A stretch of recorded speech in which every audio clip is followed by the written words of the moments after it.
তখন একটা ঘর দেখে মানে গিয়েছিলাম, তখন একটা কাজের বাড়ি গিয়েছিলাম। আর এখন একটা কত সময় লাগে, আধা ঘন্টার মধ্যে বেশ খালি একটা সবজি, ও বিকালবেলা একটা সবজিই থাকে। আর আমি এখন আর এক জায়গায় এসেছি, এখন বাজে গেছি 5:30টায় ওখানে।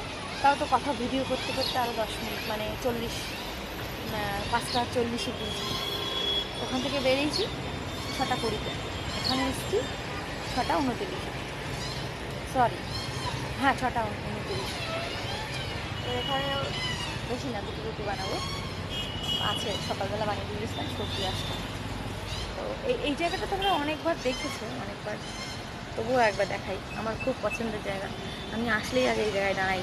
সমুদ্রের যা একটা সুন্দর একটা ভিউ লাগে না, এত সুন্দর লাগে।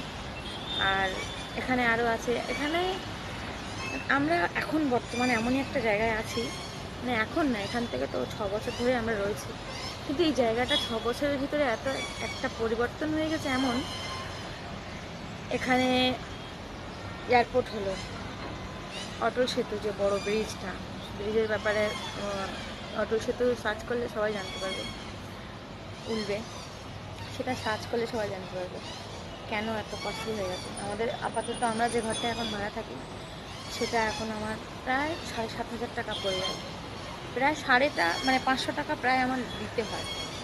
7,000 টাকা তো আছেই, তো কখনো 7,300, কখনো 400, কখনো 500, প্রায় 7,500 ধরেই রাখতে হয়। এই জন্যই এখানটা এত দাম হয়েছে।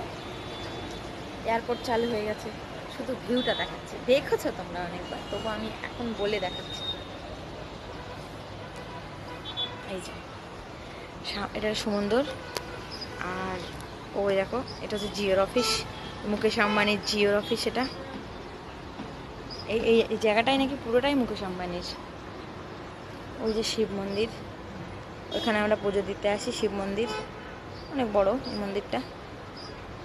আর আমি দুপুরবেলা 3টের সময় যখন বাড়ি যাই, আমি 1টার সময় এই বিল্ডিংয়ে আসি কাজ করতে। তারপর আমি দুপুর 3টের সময় আমি এই বিল্ডিং থেকে বাড়ি যাই।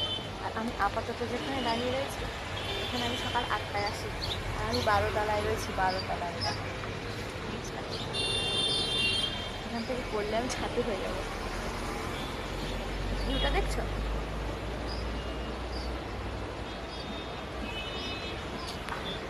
কাজকে কোনোদিন ছোট করবে না, যে কোনো কাজ কোনো কাজ ছোট হয় না। আমার বাবা যখন চাকরি করতো, তখন এসে রাস্তায় কাজ করতো, মানে রাস্তায় পিচের কাজ হতো না, ঢালাই করতো, ওই কাজ করতো আমার বাবা।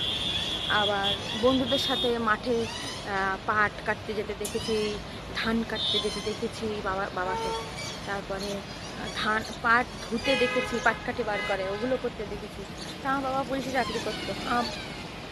এখন আমরা কি ছিলাম, কি হয়েছে, সেটা অনেক অনেক গল্প, মানে সব বলতে ইচ্ছা করে, কিন্তু বললে অবশ্য আমার মতো অনেক মেয়ের বাবারা, মানে আমরা যা ঠকেছি মানুষের কাছে, সেগুলো থেকে মুক্তি পাবে, অনেক কিছু তারা শিখতে পারবে, যে আমরা জীবনে কত কষ্ট করেছি, কোথা থেকে কোথায় এসেছি। আজকের মতো এই পর্যন্ত, বাই। কাল কথা বলবো বিকাল, এখন কটা বাজে না, 6টা, এখন 6টা বাজে, তাও দেখো যখন সূর্য ডুববে। কিছুই না, আমার ছেলের জন্যই আমার তো মেহনত করতে হয়, ব্যাস, আর কিছু না।